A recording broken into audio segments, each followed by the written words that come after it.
You were not created to blend in. You were designed to preserve, to influence, and to protect. Just as salt transforms everything it touches, you are meant to carry the power of divine influence. When Jesus said, "You are the salt of the earth," he wasn't paying a compliment. He was making a declaration of identity. He was revealing function. Salt doesn't try to be powerful. It is powerful. Wherever it is placed, something changes. The same is true for you. You weren't born just to exist. You were born to affect, to preserve, to stop the rot, and to carry purity in the midst of pollution. Salt stands out because it is the agent of preservation in an environment of decay. In ancient cultures, before the invention of refrigeration, salt was the only thing that could preserve meat from rotting. Without salt, corruption was inevitable. This tells us something profound. The presence of the righteous delays judgment. The presence of the godly holds back the tide of destruction. You are not here by accident. You are here because your presence is protection. You are a preservative in your family. You are a preservative in your city. You are the reason some things have not collapsed. The earth continues because the salt is still in place. But preservation is not the only property of salt. Salt is a purifier. It cleanses, it heals. When applied to wounds, it stings, but it heals. Sometimes your presence in a room causes discomfort, not because you are wrong, but because the environment is wounded. And like salt, your purity exposes the infection. That's why compromise cannot be an option for you. The moment salt loses its integrity, it becomes worthless. If salt mixes with too many other elements, it no longer serves its purpose. You were not born to conform, you were born to consecrate. You purify by nature, not by effort. You don't need a title to be effective. You don't need a platform to be powerful. You just need to be pure. Holiness is your license to influence. Salt also had sacred meaning in the scriptures. It was used in covenant ceremonies. In ancient Israel, salt represented loyalty, permanence, and faithfulness. God called his covenant with his people a covenant of salt because salt was unchanging. Salt lasts, it endures. That means your calling is not seasonal. Your impact is not temporary. You are not a moment. You are a movement. You are the evidence that God's promises are still intact. When you walk into a room, you carry the testimony of a covenant-keeping God. One of the often overlooked functions of salt is that it creates thirst. When you eat something salty, you desire water. In the same way, when people experience your life, they should thirst for the living water. Your integrity should provoke a desire for truth. Your peace should make people hungry for the Prince of Peace. Salt doesn't preach. It speaks through presence. You don't have to announce who you are. Let your life speak. Let your purity speak. Let your excellence speak. Make people ask questions. Make people wonder what gives you strength. And when they do, point them to the source. Yet there is a warning attached to salt. Jesus said, "If the salt loses its saltiness, how can it be made salty again? It is no longer good for anything." That is a sobering thought. Salt becomes useless not when it's attacked, but when it's diluted. Persecution doesn't kill salt, mixture does. The moment you lose your distinctiveness, you lose your power. You must guard your purpose with precision. You must protect your purity with passion. You can't afford to compromise because you are carrying something that the world desperately needs. Salt is small, but it is strategic. It only takes a little to make a big difference, but it must remain untainted.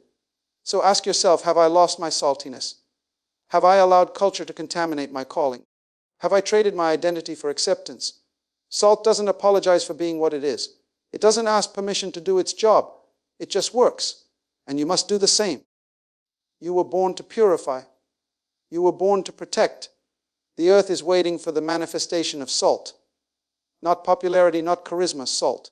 Real influence is not found in crowds, but in character. The world is not looking for more noise. It's looking for something that works, something that lasts, something that keeps the rot from taking over.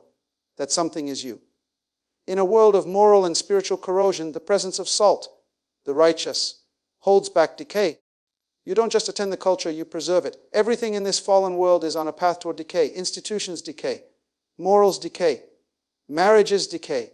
Governments decay. Even religious systems without the presence of truth fall into decline. But there is something that slows it down. Something that resists the deterioration. That something is salt. That someone is you. You are the divine preservative that keeps the systems of this world from collapsing entirely. Your life is not a decoration. It is a function. You were not planted in your city, your family, your business, or your generation to be silent. You were sent there as a preserving force. When salt is present, what should have spoiled is extended. That means your influence increases the lifespan of anything you touch. Your job should last longer because you're there. That neighborhood should be safer because you live in it. That organization should function with greater integrity because your spirit is involved. Why? Because salt doesn't wait for the world to be holy. Salt applies itself to corruption and stops it in its tracks. The problem is, we have been trained to escape decay instead of confronting it. We think holiness means hiding. But God never called the salt to stay in the shaker. You don't preserve the world by running from it. You preserve it by standing in the middle of it, unmoved, undefiled, and full of conviction. Too many believers are waiting for the culture to get better when God is waiting for them to be better. We complain about the rot, but rot is what happens when salt is absent. Darkness is not the problem. The absence of light is. Corruption is not the issue. The silence of the righteous is.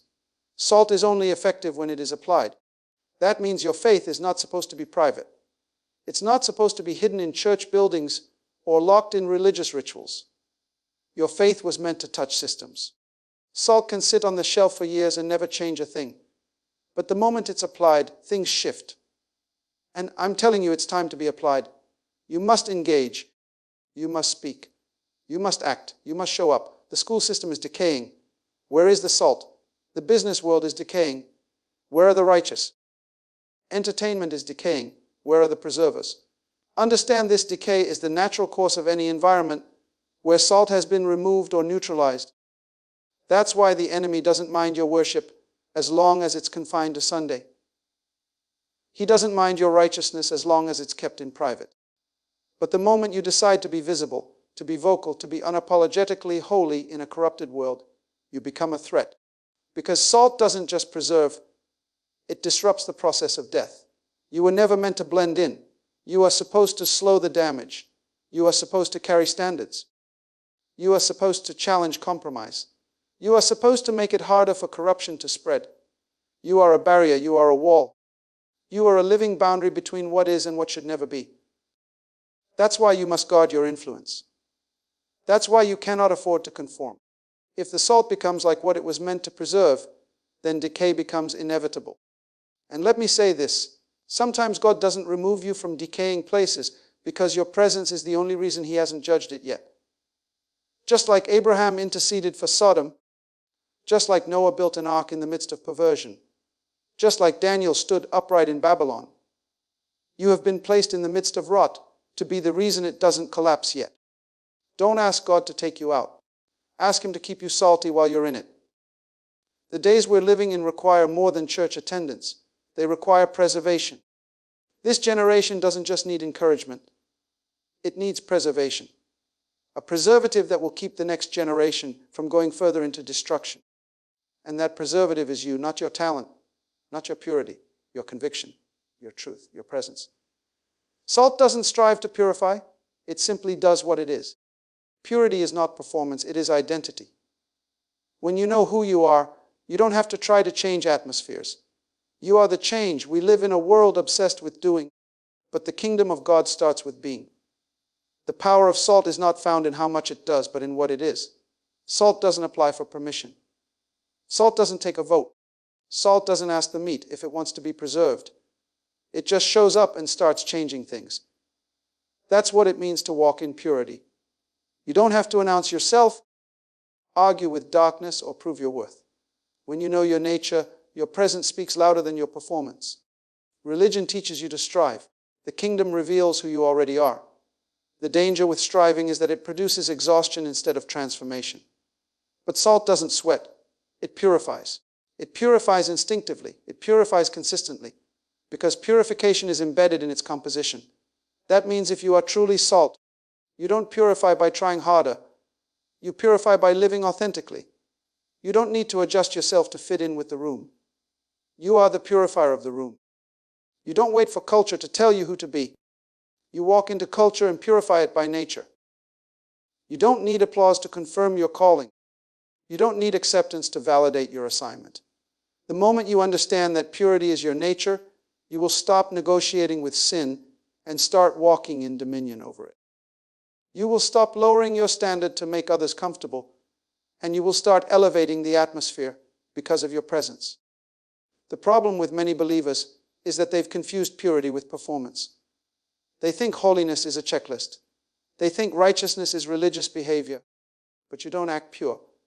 You are pure, not because of your own works, but because of who lives in you. When God calls you salt, He's not describing your behavior. He's revealing your nature. Your identity is your influence. That's why the enemy attacks your identity first. If he can confuse you about who you are, he can make you ineffective in what you do. Salt doesn't ask for a microphone. It doesn't need a crowd. It doesn't have to be loud to be powerful. When salt enters an environment, it begins to work immediately, invisibly but undeniably. That's what happens when a pure person walks into a defiled system. Something shifts, conviction rises. Hidden things get exposed, not because you shouted, but because you carry something sacred. Real influence doesn't come from volume, it comes from virtue. And hear this, purity is not perfection. Purity is alignment. It is when your inner man matches your outer confession. It's when your heart, your habits, and your hunger are in agreement with heaven. It doesn't mean you never fall. It means when you fall, you return. It means your desire is to remain clean, set apart, and holy unto the Lord. It means you have a mind that resists mixture. It means you live in the world, but the world doesn't live in you. The reason why the enemy hates purity is because it makes your influence unstoppable. A pure vessel carries power without contamination. When you live pure, God doesn't have to clean you before He uses you. He just sends you. Purity grants speed in the spirit. It clears interference. It silences unnecessary warfare. When you walk in purity, you become a trusted agent of heaven. Let me tell you, the world doesn't need another compromised Christian. It needs salt, not fake seasoning, not empty rhetoric, but real salt, real purity, real power. And that purity doesn't come from striving. It comes from surrender. Surrender to the process. Surrender to the pruning. Surrender to the fire that refines you until what's left is who you really are in the eyes of the Father. So the question is not, how do I become pure? The real question is, am I living from who I already am? Because when you live from identity, you purify atmospheres without effort. You silence chaos without speaking. You cast light without shouting. Because salt doesn't try, it just is. In ancient times, salt sealed covenants. God called His people the salt of the earth because they were His covenant partners. Your presence is a sign of divine agreement in a corrupted world. When Jesus called you salt, He wasn't just referencing flavor or preservation. He was referencing agreement. He was referencing covenant. In the culture of the ancient Near East, salt was not a casual commodity, it was sacred. It was used in offerings, sacrifices, and covenants. Two parties entering into agreement would eat salt together or exchange salt as a sign that their commitment was enduring, unbreakable. It was a symbol of loyalty, faithfulness, and permanence. Salt represented something that could not be reversed. That's what makes your identity so powerful. When God says you are the salt of the earth, He's not just giving you a job. He's revealing your covenant status. You are the evidence of a divine contract. You are the proof that heaven has not forsaken the earth. You are not walking in this world randomly. You are walking as a representative of a divine agreement. Your presence is prophetic. It says to every demon, every principality, every system of darkness, God still has a witness here. You are not just protected by covenant. You carry covenant. You embody it. You walk into corrupted environments as a living reminder that there is still a remnant. There is still a standard. There is still a people who belong to the King. That's why hell fights you. Not just because of your potential, but because of your position. You are in covenant. You are under blood. You are sealed with promise. And salt, once used in covenant, could never be taken back. That's why the enemy can't curse what God has blessed. That's why even when life hits hard, the covenant speaks louder. God cannot forget what He promised. And when He sees you, He sees the salt of the agreement. In Leviticus, God commanded that every offering be seasoned with salt. Why? Because worship without covenant is empty. Obedience without loyalty is shallow. God never wanted ritual. He wanted relationship. And that relationship was sealed with salt. Your life is not a performance for God, it is a participation with God. You are not just serving Him. You are walking in oneness with Him. That is the value of salt. It speaks of a bond that can't be broken by time, trials, or trouble. This is why your life must reflect the weight of that covenant. Salt was also a mark of responsibility. Once you were part of the covenant, you were expected to live differently. You couldn't enter a salt covenant and then return to compromise. In the same way, we are not called to be casual with our assignment. We are covenant people, called to live in alignment with heaven, called to protect what belongs to God, called to represent His will on the earth. The covenant of salt also reveals that your life carries generational weight. In 2 Chronicles, God promised David a kingdom that would endure forever, and He called it a covenant of salt. Why? Because it would outlast David. That covenant would speak long after David died. That's the kind of salt you are. You are not just preserving the present. You are establishing legacy. Your obedience today is making room for generations. Your integrity is preparing inheritance. You are building something eternal. Never reduce yourself to a churchgoer. You are not just a participant in religious activity. You are a salt carrier, a covenant bearer, a prophetic sign that God has not abandoned His purpose in the earth. Wherever you walk as one who is in agreement with heaven. Wherever you speak as one who carries divine backing. You are not alone. You are not uncovered. You are not guessing. You are in covenant. A once given was never meant to be taken lightly. It was sacred. It was holy. It was binding. That's who you are, sacred. Set apart. Binding the promises of God to the systems of man through your very presence. That's why the culture can't define you. That's why sin can't hold you. That's why compromise can't control you. Because you are in covenant, and salt doesn't just season, it seals. When you walk in truth and holiness, your life should make others thirsty for righteousness. You are not the water, but you make people desire the living water. This is one of the most overlooked assignments of the believer. We are not just called to preach the gospel, we are called to provoke hunger for it. We are not the source, but we are the spark. Salt, by its nature, awakens desire. It stirs up longing. It makes the appetite respond. In the same way, your life should stir something deep in people. Something that makes them question the life they've settled for. Something that makes them uncomfortable with sin. Something that makes them curious about holiness. You were never meant to live a neutral life. You were not sent to blend in. You were sent to create contrast. You are not the destination, you are the sign, you are the pointer. And when salt is truly present, it doesn't just sit in silence. It calls to something deeper. It says, there is more. Your integrity should make compromise feel inadequate. Your peace should expose the instability of the world. Your joy should challenge superficial happiness. Your purity should call out the counterfeit. When people encounter real salt, they start to thirst. They may not know it's Jesus yet, but they'll know it's something they don't have. And that's where your influence begins. You don't have to quote scripture every time you speak. You don't have to carry a pulpit. Your life is the sermon. Your walk is the invitation. Your choices become the voice that says, there is water available for the thirsty. And that water is not religion. It is relationship. It is Christ. But here's the challenge. If your life does not create thirst, it may mean your salt has been diluted. You can't be salt and still taste like the world. You can't create thirst if you're drinking from the same polluted wells as those you're called to influence. You can't stir hunger for righteousness if you're feeding on compromise in secret.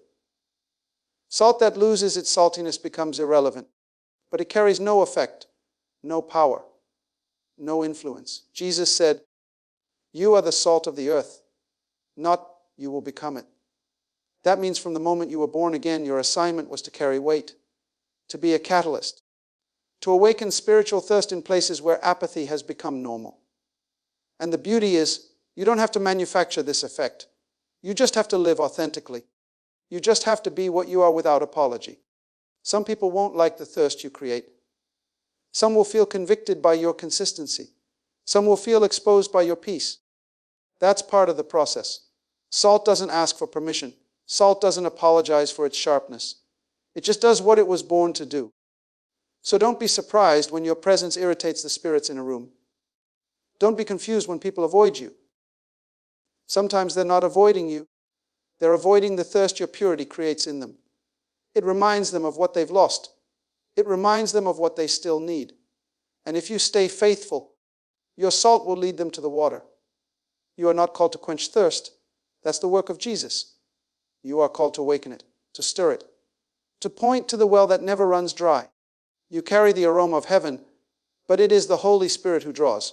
You just create the condition for conviction to take root. Salt without thirst is salt out of place. If everyone is comfortable around you, something is wrong. You were born to shift things, to make people pause, to make people hunger, to make people reach for something eternal in a world full of counterfeits. You're not here to entertain the crowd. You're here to awaken the thirsty. So live boldly, live differently. Let your salt have flavor again. Let your testimony speak. Let your purity shine. Let your decisions preach. Because when your salt is active, hearts begin to search. And when they search, they will find. Because you are not the answer, but your salt leads them to the one who is.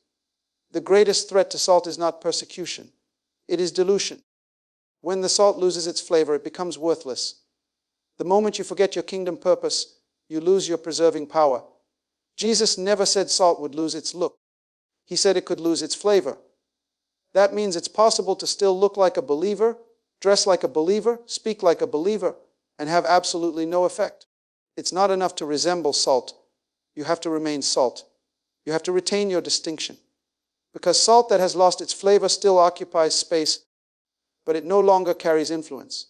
And the danger in this generation is not that the church will be hated, it's that the church will be ignored, irrelevant, blended, tolerated, but not respected, present, but not potent. And that happens not because of external attack, but internal dilution. We are not losing ground because the enemy is strong. We are losing ground because the church has forgotten its purpose. We were never called to fit in. We were called to preserve what remains. Dilution is subtle. You don't lose flavor overnight. You lose it one compromise at a time, one justification at a time, one silent moment when you should have spoken, one watered-down conviction, one unchecked appetite, one abandoned standard, until one day you look around and realize you're still called salt. But you've lost the reason for your assignment. Salt is only valuable as long as it remains different. Once it blends in with what it was sent to preserve, it becomes powerless. That's what Jesus meant when he said, "It is good for nothing but to be thrown out and trampled underfoot." That's not a statement of rejection. That's a statement of consequence.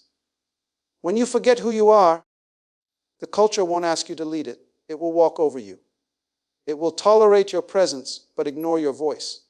And that's why you must protect your purpose at all costs. The power of salt is in its clarity. When you know who you are, you will never settle for a role you weren't born to play. You won't let the world disciple you. You won't let comfort redefine your calling.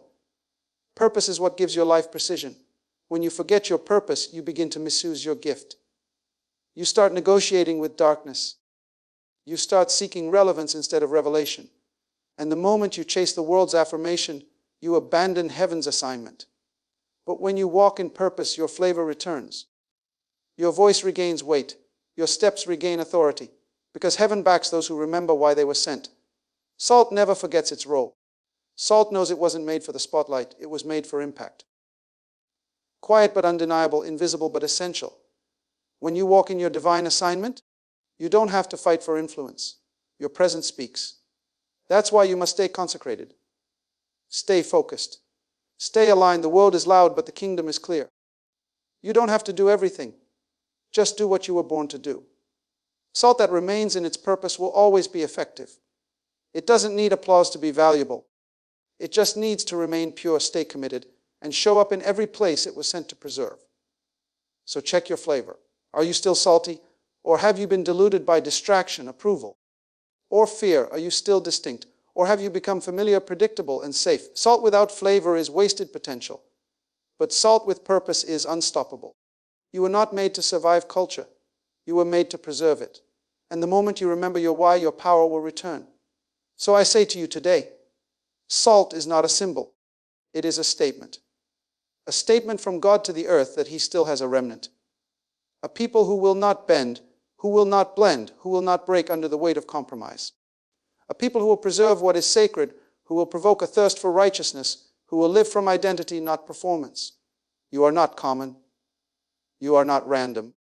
You are not just passing through this world. You are shaping it with your presence.